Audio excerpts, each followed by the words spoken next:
Sun news நேயர்களுக்கு வணக்கம். Apollo மருத்துவமனை வழங்கும் நலம் தரும் நல் மருத்துவம் நிகழ்ச்சிக்கு உங்களை அன்போடு வரவேற்கிறோம். இன்றைய நிகழ்ச்சியில் சிறப்பு விருந்தினராக நம்மோடு இணைந்திருக்கிறார் மருத்துவர் பிரபாஷ் பிரபாகரன் அவர்கள். வணக்கம் டாக்டர்.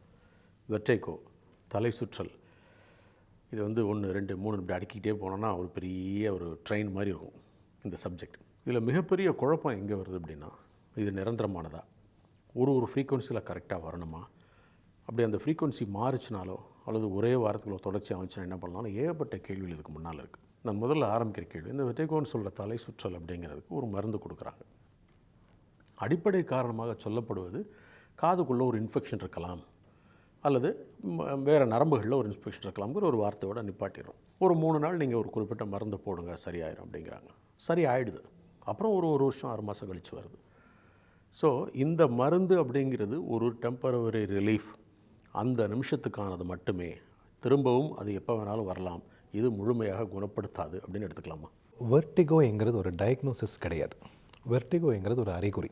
ஜுரம், தலைவலி, வயிற்று வலிங்கிற சொல்கிற மாதிரி ஒரு அறிகுறி மட்டும்தான் வெர்டிகோ. ஸோ வெர்டிகோ தலைச்சுத்தல். ஸோ அதுக்கு பின்னாடி உள்ள காரணம் என்னென்னு கண்டுபிடிக்கிறது தான் ஒரு மருத்துவரோட ஃபஸ்ட் ஸ்டெப். அது கண்டுபிடிச்சாதான் அதுக்கான டெஸ்ட் பண்ணி அதுக்கான வைத்தியம் பண்ண முடியும். ஸோ ஃபஸ்ட் ஸ்டெப்புங்கிறது டயக்னோசிஸ். ஸோ இது பேலன்ஸ் டிஸார்டர் என்கிற ஒரு இது கீழே வருது. இது நியூராலஜிஸ்ட்டும் இஎன்டியும் சேர்ந்து பார்க்குறது நல்லது. ஏன் அப்படின்னா 40% இஎன்டி காசஸ், காது மூக்கு தொண்டை பிரச்சனையால் வருது. 35% நியூராலஜிக்கல் அதர் மெடிக்கல் காசஸ் வருது. 25% இன்னும் டயக்னோஸ் பண்ணுறது கொஞ்சம் கஷ்டமான பார்ட் இன்னும் இருக்குது. ஸோ டயக்னோசிஸ் பேஸ் பண்ணி தான் அது முழுமையாக குணப்படுத்த முடியுமா, வியாதிகள் இருக்குது, கண்ட்ரோல் பண்ணிக்க முடியுமா, இல்லை கொஞ்சம் கஷ்டமானதா. இந்த கஷ்டமானதுங்கிறது 10% to 15% தான். நீங்கள் சொன்ன அந்த லைஃப் லாங் இருக்குமான்னு கேட்டது 10 to 15% தான் வரும். க்யூர் பண்ணக்கூடியது தான் பெரும்பாலும் 60 to 65% கம்ப்ளீட்டாக க்யூர் பண்ணிக்கலாம். மித்த உள்ள ஒரு 20-25% நம்ம கண்ட்ரோல் பண்ணிக்கலாம். இதனுடைய மேஜர் பார்ட் எது?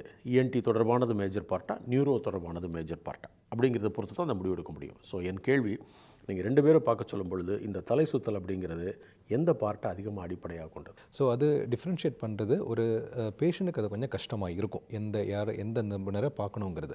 பட் பொதுவாக நான் அந்த கேள்விக்கு பதில் சொல்லணும்னா, தலை சுற்றுறதா இருந்தால், ஃபேன் சுற்றுற மாதிரி இருந்தால், யூஸ்வலாக அது காதில் இருந்தோ, காதில் பக்கத்தில் உள்ள காதிலிருந்து மூளைக்கு போகிற நரம்புலையோ இல்லை சிறுமூளையில் பக்கத்தில் இருக்கிற இடத்துலையோ பிரச்சனை தான் சில சுத்தல் வரும். அப்படி இருக்கும்போது ஃபஸ்ட்டு ஒரு காது மூக்கு தொண்டை டாக்டரை பார்த்துட்டு தேவையான நரம்பியல் டாக்டரை பார்க்கலாம். இம்பேலன்ஸ், தள்ளாடுற மாதிரி இருக்குது, இல்லை ஒரு பக்கம் நடக்கும்போது ஒரு பக்கம் இழுத்துட்டு போகிற மாதிரி இருக்குது, இல்லை மயக்கமாக வருது, கண் இருட்டுது, அந்த சமயத்தில் நரம்பியல் டாக்டரை முதல்ல பார்க்குறது நல்லது.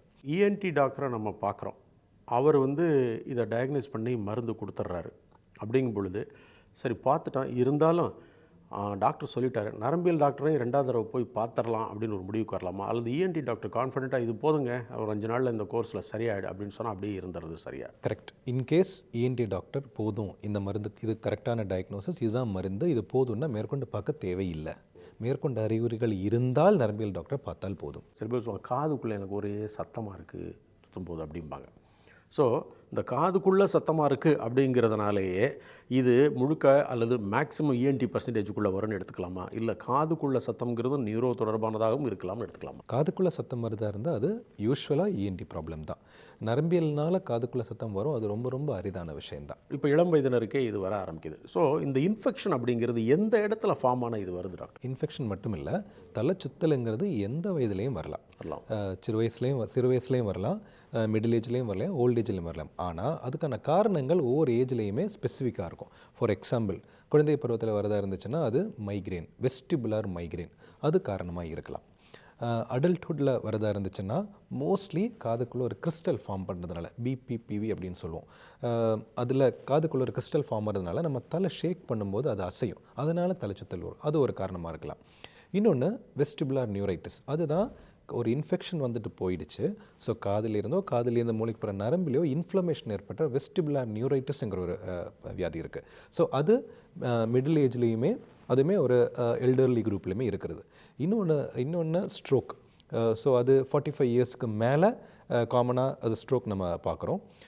Last but not the least, இப்போது நம்ம வெஸ்டிபுலர் நியூரைட்டிஸ் ஒரு சைடில் வருது. ஆனால் நிறைய எல்டர்லி பீப்புளுக்கு ரெண்டு பக்கமுமே காதில் இருந்தோ இல்லை காதிலேருந்து மொழிக்கு போகிற நரம்புலையோ ப்ராப்ளம் வரும். Bilateral vestibular hypofunction. இது யூஸ்வலாக எல்டர்லியில் தான் பார்க்குறோம். ஸோ இதனால் அவங்களுக்கு ஒரு கல்யாணத்துக்கு போகிறதோ இல்லை வெளியில் வரதுக்கே அவங்க பயப்படுவாங்க. ஸோ குவாலிட்டி ஆஃப் லைஃப் அவங்களுக்கு ரொம்ப அஃபெக்ட் ஆகும். இந்த 5 நாளைக்கு இந்த கோர்ஸ் போட்டால் சரியாக போயிடும் அப்படின்னு சொல்கிறாங்க. அந்த 5 நாளைக்கு இந்த கோர்ஸ் போடும் பொழுது அது என்ன பண்ணுது, ஏற்கனவே இருக்கிற இன்ஃபெக்ஷனை குணப்படுத்துது அல்லது குறைக்கிறது, எப்படி வேண்டாலும் எடுத்துக்கலாம் இல்லையா? ஓகே. அப்போ டெம்பரவரியான அது ஒரு சொல்யூஷனாக இருக்கிறது. இப்போ சரியாக போயிடுச்சு. அப்போ இன்னொரு 6 மாதம் மறுபடியும் கழித்து வரும்பொழுது இந்த சிம்டம் எதனால் இது ஏற்பட்டது அல்லது இந்த இடத்துல எந்த பாதிப்பு வந்தோ அது மீண்டும் வருகிறது அப்படின்னு எடுத்துக்கலாமா? இன்ஃபெக்ஷனால் தலைச்சுத்தல் வருதுங்க ரொம்ப கம்மியான பர்சன்டேஜ் தான். ஓகே. ஸோ நம்ம திருப்பி வரதா இருந்துச்சுன்னா அதுக்கான டயக்னோசிஸ் வைஸ் ரிக்கரண்ட் எபிசோட். இப்போ நம்ம ஒரு பர்சன் தலைச்சுத்தலோட வரும்போது நம்ம மெயினாக 3ஆக பிரிப்போம். ஒன்று, இது வரைக்கும் வாழ்க்கையில் அவங்களுக்கு தலைச்சுத்தல் வந்ததே இல்லை, திடீர்னு தலைச்சுத்தல் இல்லை இம்பேலன்ஸோட வராங்க, அவங்க அக்யூட் வெஸ்டிபுலர் சிண்ட்ரோம் அப்படின்னு சொல்லுவோம். இன்னொன்று, ரெண்டாவது உள்ளது எபிசோடிக், அதாவது திருப்பி வர தலைச்சுத்தல், அது எபிசோடிக் வெஸ்டிபுலர் சிண்ட்ரோம். இன்னொன்று க்ரானிக் வெஸ்டிபுலர் சிண்ட்ரோம், ரொம்ப வருஷமாக இருக்கிறது. ஸோ ஃபஸ்ட்டு ஸ்டெப்பே நான் ஒரு தலைச்சுத்தலோட இல்லை தள்ளாட்டத்தோட ஒரு பேஷண்ட் பார்க்கும்போது என்னுடைய முதல் ஸ்டெப்பே இந்த 3ல் அவங்க எதில் வராங்கிறது தான் முதல் படி. ரெண்டாவது தான் இப்போது அக்யூட்டில் ஒரு செட் ஆஃப் டயக்னோஸ் இருக்கும், எபிசோடிக்கில் ஒரு செட் ஆஃப் டயக்னோஸ் இருக்கும், க்ரானிக்கில் ஒரு செட் ஆஃப் டயக்னோஸ் இருக்கும். யூஸ்வலாக எபிசோடிக் தான் ரொம்ப காமன். அதுலேயுமே நான் முன்னாடி சொன்ன அந்த கிறிஸ்டல் ஃபார்ம் ஆகுறதுங்கிறது தான் ரொம்ப காமனான விஷயம். எபிசோடிக்கோட ஃப்ரீக்வன்சி என்ன இருக்கும் டாக்டர்? எபிசோடிக்குங்கிறது டிஃபைன் பண்ணப்பட்டிருக்காங்க இல்லை கிளியராக டிஃபைன் பண்ணப்பட்டிருக்கு. ஃபார் எக்ஸாம்பிள் நான் சொன்ன PPPVங்கிற பிரச்சனை அப்படின்னா இது எல்லாமே ஒரு பேட்டர்ன் ரெக்கக்னிஷன். பேட்டர்ன்னா இந்த பேட்டர்னில் தான் வரும். ஆனால் இதில் இன்னொன்று விஷயம், நம்ம அந்த டைமில் நான் பேஷண்ட் பார்க்கும்போது இன்னொன்று ஞாபகம் வச்சுருப்போம், ஒரே பேஷண்ட்டுக்கு 2லேருந்து 3 டயக்னோஸ் கூட இருக்கலாம். ஸோ அதை நம்ம பிரித்து எடுக்கணும், இதில் எது கரெக்டாக எதுங்கிறது நம்ம பிரித்து எடுக்கணும். ஃபார் எக்ஸாம்பிள் PPPV அப்படிங்கிற பட்சத்தில் நார்மலாக காலையில் தான் வரும், எந்திரிச்சு கட்டிலேருந்து முதல்ல திரும்பும்போது வரும், ஃபியூ செகண்ட்ஸ் தான் இருக்கும். அதாவது ஒரு 5லேருந்து 10 நொடி, மேக்ஸிமம் 30 நொடி தான் அந்த சுத்தல் இருக்கும். பயங்கரமான பயம் வரும், வாந்தி வரும். ஆனால் நடக்கிறதுக்கு எந்த கஷ்டமும் யூஸ்வலாக இருக்காது, நடக்கிறதுக்கெல்லாம் ப்ராப்ளம் இருக்காது. ஆனால் படுத்துட்டு திரும்பினாலோ குனிஞ்சாலோ தண்ணி குடிக்க நம்ம மேலோட்டு பார்த்தாலோ அந்த டைமில் தான் அந்த சுத்தல் வரும். இது PPPVங்கிறது. இது செகண்ட்ஸ் தான் சொன்னேன். இன்னொன்று மைக்ரேன், வெஸ்டிபுலர் மைக்ரேன் ஒரு வார்த்தை யூஸ் பண்ணேன். நார்மலாக அதுங்கிறது யூஸ்வலாக தலைவலி இருக்கிறவங்களுக்கு தான் வரும். தலைவலி இருக்கிறதும் அவசியம் கிடையாது, பட் தலைவலி இருக்கிறவங்களுக்கு தான் மைக்ரேன் ரிலேட்டடாக தான் இந்த பிரச்சனை வரும். ஒரு தடவை வந்தால் 30 மினிட்ஸ்லேருந்து 4 ஹவர்ஸ்லேருந்து 72 ஹவர்ஸ் வரைக்கும் இருக்கலாம். இன்னொன்று வெஸ்டிபுலர் பெராக்சிசம்ங்கிற ஒரு பிரச்சனை. அது அப்படின்னா நார்மலாக நடந்து போயிட்டுருப்பாங்க, டக்குன்னு சுத்தல் வரும், அந்த சுத்தல் அவங்க கீழே விழுந்துருவாங்க ஒரு நொடி. ஆனால் எப்படி விழுறாங்கன்னு அவங்களுக்கு கிளியர் தெரியும், கான்ஷியஸ்னஸ் லூஸ் பண்ண மாட்டாங்க. அதனால் அவங்க இன்ஜுரிஸ், ஒரு பேஷண்ட் இருக்காங்க, அவங்க ஆல்மோஸ்ட் 15 இயர்ஸ் அது இருந்தது, நிறைய ஃப்ராக்சர்ஸ், அது எல்லாமே ஒரு பக்கம் தான், ஏன்னா எல்லாமே அந்த சைடு தான் கீழே விழுவாங்க. ஒரு சின்ன மருந்து போதும், அது நம்ம கண்டிப்பாக கட்டுப்பாட்டில் வச்சுக்க முடியும். ஸோ இதில் டைமிங் அண்ட் டியூரேஷன் தான் டயக்னோசிஸில் ஹெல்ப் பண்ணுற இருக்கிறதுலே முக்கியமான பாயிண்ட். எனக்கு இது நாள் வரைக்கும் தலைவலி வந்ததில்லை, தலை சுத்தல் வந்திருக்கு, ஆனால் தலைவலி வந்ததில்லை. இப்போ எனக்கு நிறைய தலை வலிக்குது அப்படிங்கும் பொழுது இந்த வியாதி வேறொரு கட்டத்துக்கு முற்றி இருக்குது அல்லது வேற ஒரு டைரக்ஷனுக்கு போகுது அப்படின்னு எடுத்துக்கிறதா, இல்லை நீண்ட நாள் இருக்கிறவங்களுக்கு இந்த மாதிரி வர்ற பிரச்சனைகளும் இருக்குது, அவங்க வழக்கமாக போடுற மருந்துலேயே இந்த தலைவலியும் சரியாயின்னு எடுத்துக்கிறதா டாக்டர்? 50 வயசுக்கு மேலே வர தலைவலி நார்மல் தலைவலி கிடையாது. ஸோ அது ஒரு ரெட் ஃப்ளாக். கண்டிப்பாக அது புது வியாதி தான், அதுக்கு நீங்கள் கண்டிப்பாக தலைவலிக்கு தனியாக எவாலுவேட் பண்ணி ஆகணும். ஸோ சில ரெட் ஃப்ளாக்ஸ் இருக்குது.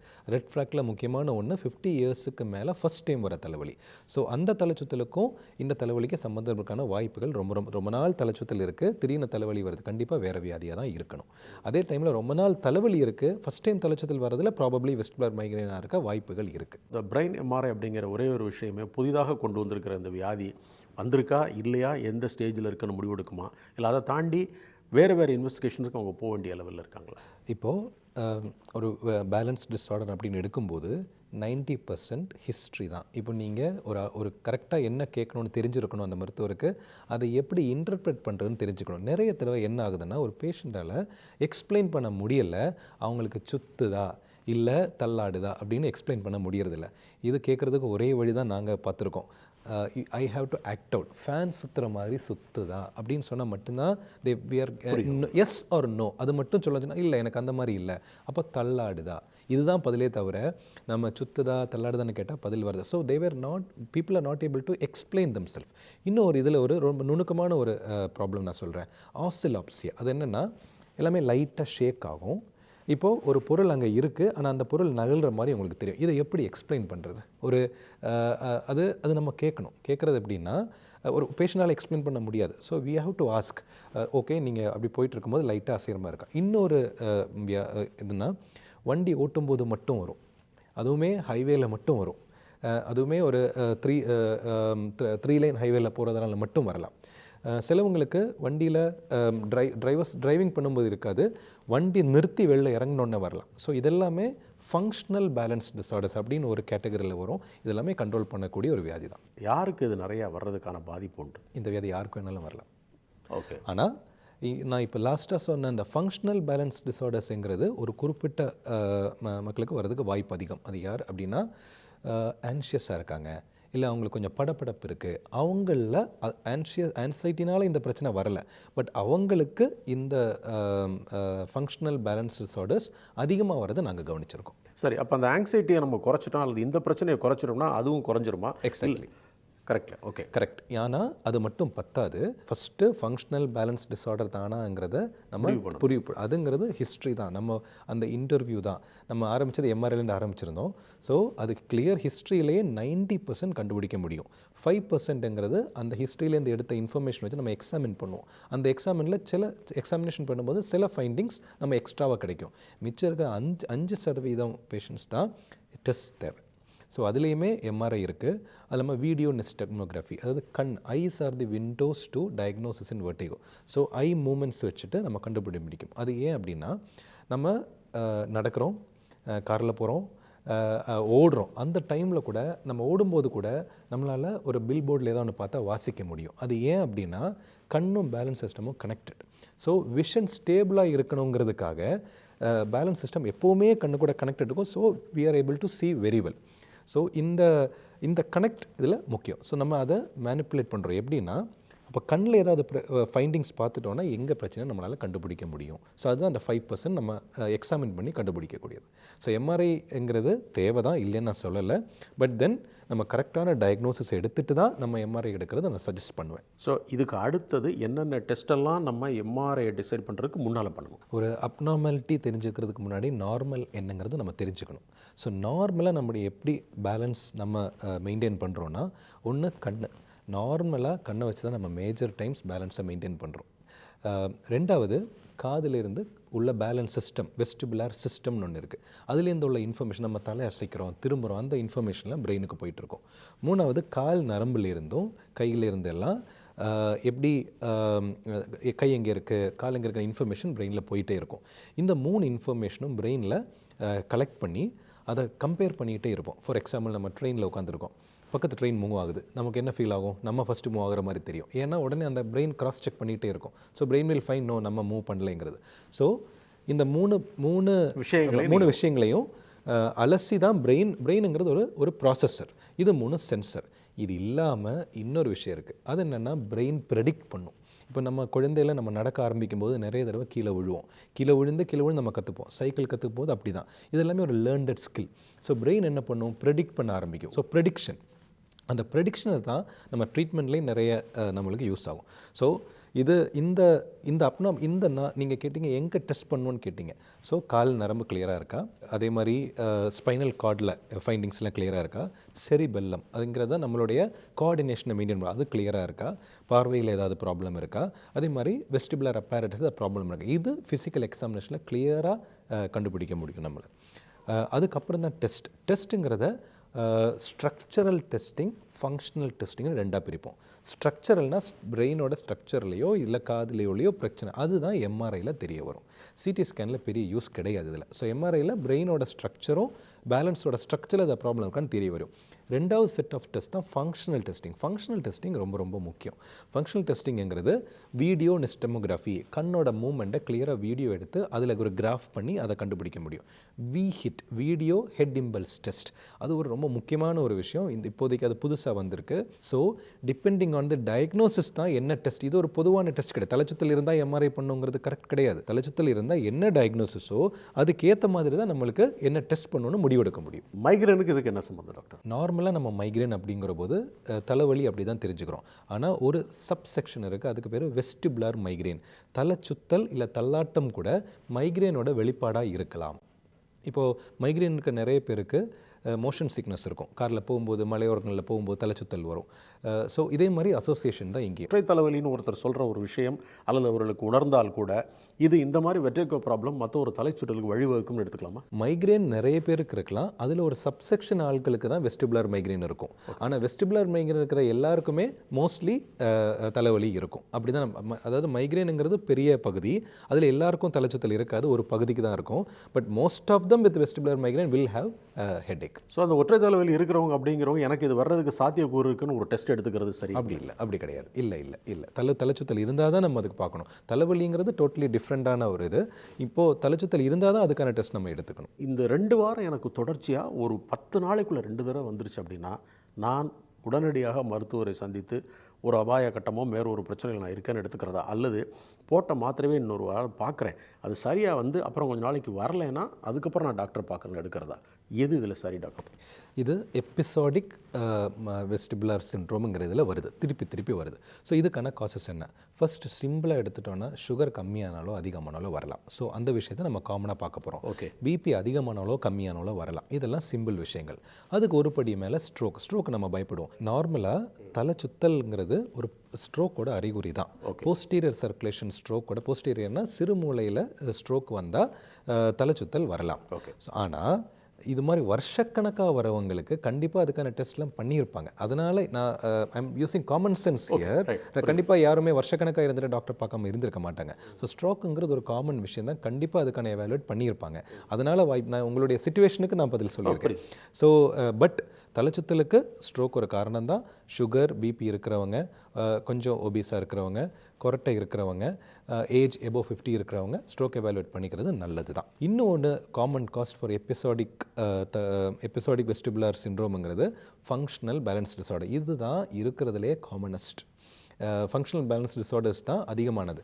இது எப்படின்னா நார்மலாக ஒரு ஆளுக்கு வராது, யாருக்காச்சும் ஒரு ஆளுக்கு முன்னாடி ஒரு வெஸ்டிபுலர் இன்சல்ட் வந்திருக்கு. ஃபார் எக்ஸாம்பிள் வெஸ்டிபுலர் மைக்ரேனாக இருக்கலாம், பிபி ஏதோ ஒரு வியாதி வந்திருக்கு, அவங்களுக்கு ஆன்சைட்டி இருக்குது, இது அவங்க மனசில் பதிஞ்சிருச்சு. அந்த பட்சத்தில் அவங்களுக்கு வேற ஒரு சிச்சுவேஷனில் மேபி ஒரு திடீர்னு ஒரு எமோஷனல் சிச்சுவேஷனில் இருக்கலாம், இல்லை எமோஷனல் சிச்சுவேஷன் அவசியமும் கிடையாது, திடீர்னு அவங்களுக்கு திருப்பி வரலாம். அது அவங்க மாதக்கணக்கோ வருஷக்கணக்கோட வரலாம். இவங்க ஸ்பெசிஃபிக்கான அறிகுறிகளோட வருவாங்க. என்னென்னா காலையில் ஓகேவாக இருப்பாங்க, ஈவினிங்க்கு மேலே அந்த தள்ளாட்டம் வரலாம். இன்னொன்று சிச்சுவேஷனல் அக்ரிவேஷன், ஒரு ஸ்பெசிஃபிக்கான சில சிச்சுவேஷன்ஸில் அக்ரிவேட் ஆகிறதுக்கு வாய்ப்பு இருக்குது. இன்னொன்று விஷுவல் மோஷன் இன்டியூஸ் டிசினஸ், அதாவது ரோட்டில் நிற்கிறாங்க, வண்டி போகிறத பார்க்குறாங்க, உடனே அவங்களுக்கு அந்த தலைச்சுத்தல் வரலாம். இல்லை சினிமா அவங்க தியேட்டருக்கு போக மாட்டாங்க, ஏன்னா ஸ்க்ரீனில் ஃபாஸ்ட்டாக மூவ் பண்ணுறதை பார்த்தா அவங்களுக்கு தலைச்சுத்தல் வரும். இந்த அறிகுறிலாம் இருந்துச்சுன்னா பிபிபிடி. பட் இது அஃபெக்ட் ஆனதுக்கப்புறம் அவங்களுடைய குவாலிட்டி ஆஃப் லைஃப் ரொம்ப கம்மியாகும். ஸோ அது கண்டிப்பாக கண்டுபிடிச்சு அதுக்கு வைத்தியம் பண்ணக்கூடிய விஷயம் தான். இந்த ஒற்றை தலைவலி அல்லது தலை சுற்றல் இந்த மாதிரி விஷயங்கள் அப்படிங்கிறது அது கண்டுபிடிக்கப்பட்டால் எந்த ஸ்டேஜாக இருந்தாலும் எவ்வளவு நாட்கள் வருடங்களாக இருந்தாலும் முழுமையாக அதை குணப்படுத்துறதுக்கு சாத்தியக்கூறு இருக்கா? Yes but no. எவ்வளோ ஏர்லியராக கண்டுபிடிக்க முடியுமோ அவ்வளோ ஏர்லியராக வைத்தியம் ஆரம்பிச்சிட்டோன்னா அதை முழுமையாக கண்டுபிடி நம்ம டைம் ஆக. ஃபார் எக்ஸாம்பிள் வெஸ்டிபுலர் நியூரைட்டிஸ்ங்கிற ஒரு ப்ராப்ளம் ஆகிடுது. எக்ஸாம்பிளாக நான் கேட்டது சொல்கிறேன், 2 விஷயம் சொல்லலாம். ஸ்ட்ரோக்கும் வெஸ்டிபுலர் நியூரைட்டிஸும். ஸ்ட்ரோக்குங்கிறது சொல்ல தேவையில்லை, எவ்வளோ ஏர்லியராக கண்டுபிடிக்கிறோமோ அவ்வளோ ஏர்லியராக நம்ம ரிவர்ட் பண்ண முடியும். வித்தின் 24 hours நம்ம ரிவர்ட் பண்ணி ஆகணும், இல்லைன்னா அதுக்கான டிசபிலிட்டி லைஃப் லாங் இருக்கும். ஸோ அதை நம்ம தள்ளி வச்சுக்கலாம். ரெண்டாவது வெஸ்டிபுலர் நியூரைட்டிஸ். வெஸ்டிபுலர் நியூரைட்டிஸ்ங்கிறது காதில் இன்ஃபெக்ஷன் சொல்லலை, ஒரு இன்ஃபெக்ஷன் வந்துட்டு போயிடுச்சு, அதனால கால் நரம்பு இன்ஃப்ளேம்டாக இருக்குது. அது இம்மீடியட்டாக கண்டுபிடிச்சு ட்ரீட் பண்ணோன்னா within 2 to 3 days they will be absolutely normal. இல்லைன்னா அவங்களுக்கு லைஃப் லாங் அந்த ஒரு விண்டோங்கிறது ஒரு 1 month வரைக்கும் அது மருந்தில் ரெஸ்பாண்ட் ஆகிறதுக்கு வாய்ப்புகள் இருக்குது. பட் அந்த 1 month தாண்டிட்டோன்னா அவங்க லைஃப் லாங் ஒரு ப்ராப்ளம்ஸ் இருக்க வாய்ப்பு இருக்குது. இன்னொன்று எல்டர்லி பீப்புளில் நான் பேசினேன், பைலேட்ரல் வெஸ்டிபுலர் ஹைப்போஃபி. இது என்னென்னா 2 பக்கமுமே பேலன்ஸ் சிஸ்டம் டேமேஜ் ஆகிடுச்சு. அவங்க எந்திரிக்கிறது கஷ்டப்படுவாங்க, யாராவது ஒரு பிடிச்சா தான் எந்திரிக்க முடியும், வால் பிடிச்சி தான் அவங்க நடப்பாங்க. அவங்க அதாவது ஒரு சப்போர்ட் இல்லைன்னா அவங்களால ஒரு விரலோட சப்போர்ட் கூட போதும், ஆனால் அவங்களுக்கு அந்த சப்போர்ட் தேவை, இல்லைன்னா அவங்களுக்கு அது கஷ்டமாக இருக்கும். ஸோ இந்த இந்த இந்த இதுலேயுமே இம்மீடியட்டாக கண்டுபிடிச்சிட்டோன்னா நம்மளால் குணப்படுத்த முடியும். பைலேட்ரல் வெஸ்டிபுலர் ஹைப்போஃபங்க்ஷன் நிறைய காசஸ் இருக்குது. இன்ஃபெக்ஷனாக இருக்கலாம், இன்ஃப்ளமேஷனாக இருக்கலாம், நிறைய ஆன்டிபயோட்டிக்ஸ், அது வைரல் இன்ஃபெக்ஷன்னாலேயும் வரும், சில டைம் ஆன்டிபயோட்டிக்ஸ் யூசேஜ்னாலேயும் நாங்கள் அதை பார்த்துருக்கோம். இந்த வியாதி, இதனுடைய சிகிச்சை முறை, இதை ஒருத்தர் உங்கள்கிட்ட ஒரு நோயாளி வர்றாங்க, டாக்டர் எனக்கு இதுக்கு என்ன ட்ரீட்மெண்ட் இருக்குது அப்படின்னு கேட்டால், இந்த ட்ரீட்மெண்ட் அப்படிங்கிற ஒரு விஷயத்தை இன்வெஸ்டிகேஷனை வச்சு முதல்ல சொல்லுவீங்களா, அல்லது இந்த ட்ரீட்மெண்ட்டை ஆரம்பிக்கிறது எப்படி டாக்டர்? இதில் முதல் படிங்கிறது அவங்க நிறைய பேர் நான் 3 செட் சொல்லியிருந்தேன். இந்த க்ரானிக் ப்ராப்ளம் இருக்கவங்க நிறைய அலைஞ்சு நிறைய இடத்துல ரொம்ப கஷ்டப்பட்டு தான் வந்திருப்பாங்க. ஸோ ஃபஸ்ட்டு நான் க்ரானிக் பற்றி பேசுகிறேன். க்ரானிக் இல்லை எபிசோடிக்காக இருந்தால் அவங்களுக்கு அந்த வியாதியை பற்றி புரிய வைக்கிறது தான் முதல் படி. For example, functional balance disorder வரவங்களுக்கு அவங்கள்ட்ட நான் ஒரு கேள்வி நார்மலாக கேட்பேன். ஒரு இடத்துல ஒரு காரிடரில் நடந்து போயிட்டுருக்கீங்க, அங்கே தண்ணி விழுந்திருக்கு, நீங்கள் என்ன பண்ணுவீங்க? அவங்க கிளியராக ஒன்றுனா சொல்லுவாங்க. நான் முதல்ல ஸ்லோவாக நடப்பேன், அப்புறம் மெதுவாக காலடி எடுத்து வைப்பேன், அப்புறம் ஒரு சைடில் பிடிச்சிப்பேன், அப்புறம் உடம்பை டைட் பண்ணிப்பேன். ஓகே, அது தாண்டினா என்ன பண்ணுவீங்க? அது தாண்டினா நான் நார்மலாக நடந்துடுவேன். சரி, இப்போ நீங்கள் ஷாப்பிங் மாலில் உள்ளே போகிறீங்க, நீங்கள் சொல்கிற அந்த தலைச்சுத்தல் வருது, நீங்கள் என்ன பண்ணுவீங்க? அப்போ தான் அவங்க யோசிப்பாங்க, ஆமாம் நான் முதல்ல ஸ்லோவாக நடப்பேன், அப்புறம் எங்கேயாவது பிடிக்க பார்ப்பேன், அப்புறம் உடம்பை டைட் பண்ணிப்பேன். டாக்டர் எனக்கு நீங்கள் சொன்ன அதே தான் நான் பண்ணுவேன். நான் தண்ணி பார்த்தா என்ன பண்ணுவேனோ, ஸோ அதுலேருந்து என்ன புரிஞ்சுக்கிறீங்க? இது உங்கள் மனசுலேருந்து வர ஒரு ரிஃப்ளெக்ஷன் தான். நார்மலாக உடம்பை பாதுகாக்கிறதுக்கு நம்ம யூஸ் பண்ணிக்கிற ஒரு ரிஃப்ளெக்ஸை உங்களால் அது தாண்டினோடனே நார்மலாக விட்டு போயிடும். இது உங்களால் விட்டு போக முடியல. இது ஒரு எக்ஸாம்பிளாக சொல்கிறேன். இதே மாதிரி அவங்களோட அறிகுறிகளை புரிய வைக்கிறது ரொம்ப ரொம்ப முக்கியம். அதுதான் முதல் படி, அதுதான் ஃபவுண்டேஷன். அதுக்கு மேலே தான் மருந்தும் எக்ஸசைஸும் எல்லாமே. இந்த சிகிச்சையினுடைய பிரச்சனையில் நமக்கு காரணமில்லாத பயம் ஏற்படும் பொழுது இது பயப்பட வேண்டியது இல்லை, இதை இவ்வளவு எளிதில் தீர்க்கலாம் அப்படிங்கிறதையும் தாண்டி, இந்த வியாதியே மிக பெருசாக நீங்கள் பயப்படக்கூடிய வியாதி இல்லை, ஆனால் தீர்க்கப்பட வேண்டிய ஒரு விஷயம்னு சொல்கிறது தான் ஒரு அழகான விஷயம். ரொம்ப நல்ல கருத்துக்கள் எங்களோட பகிர்ந்துட்டீங்க. மிக்க நன்றி டாக்டர். தேங்க்யூ. உங்கள் கேள்விகளை அனுப்ப வேண்டிய மின்னஞ்சல் முகவரி mydoctor@apollohospitals.com. தொலைபேசி எண் 044440401066. மீண்டும் மற்றொரு நிகழ்ச்சியில் இணைவோம். நன்றி, வணக்கம். உடனுக்குடன் செய்திகளை தெரிந்து கொள்ள சன் நியூஸ் பெல் ஐகானை கிளிக் பண்ணுங்க.